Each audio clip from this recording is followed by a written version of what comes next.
دا شوبه بازار دی کوم چې په دوه ګیټونو باندې مشهور و. شوبه بازار په چاته به چې د ګاډي سپاټس نه ملاوېدل نو خلکو به وایي شوبې بازار ته لاړ شه او شوبه بازار کې به دا څیز ملاوېږي.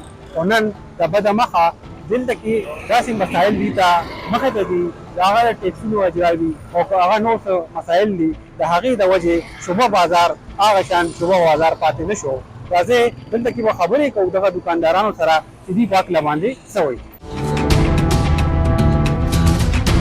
تقریبا 65 سال تقریبا وشو چې په دې پېښور کې مشهور بازار به جوړېږي دوه دروازې او شوبه بازار چې کوم دی په دې کې به ملاوېدو څنګه د انجن چې تاسو ګورئ دا سامان پکې ملاوېږي سیکنډ هینډ خو دا به د لندن نه راتلو.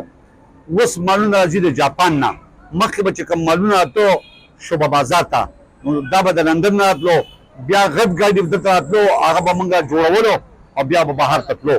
چونکه بازارونه تم شو غټ ګاډي اوس دلته نه راځي. دلته د اور سپاټ نوي ګاډو د هر قسم موټرو ګاډو سامانونه ملاویږي.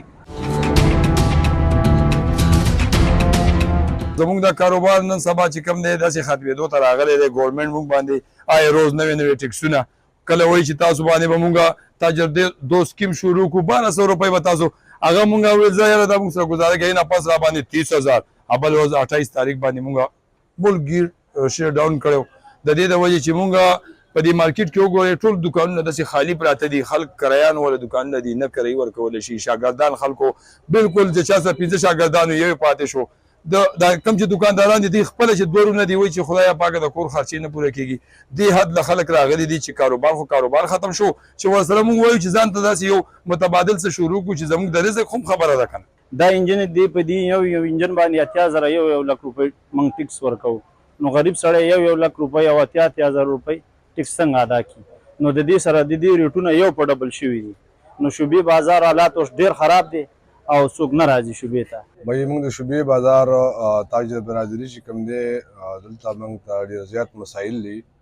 یو چې کوم دی زمونږ دا کم سامانونه چې راځي د کسټم ډیوټي په اسلام آباد باندې کلیر شوي وي بیا چې موږ د هغې ځای نه پېښور ته راوړو نو په لاره باندې موږ ته بیا د کسټم والا او پولیس والا تنګول کوي که نه دوباره یې نیسي. حالانکې کسټم ډیوټي شوي وي د کانټینر دغه سره وي لیسټ سره وي چې مثال په طور لکه دا د دې ډیوټي شوې ده هغې باوجود مطلب دا دی چې دوی په موټروی باندې ناکیزې به ځای لګولي وي او هغې نیسي.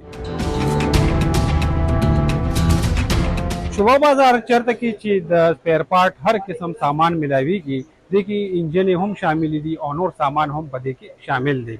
او څنګه چې تاسو دې دکاندارانو وینا واورېده چې دې ته خو په انتظامي توګه باندې څه مسایل هم دي د څه د وجې چې دې ته په دې کار کې په دې کاروبار کې د دې کاروبار ته ډېر زیان رسي. صابر شاه هوتي سنو پښتونخوا پېښور.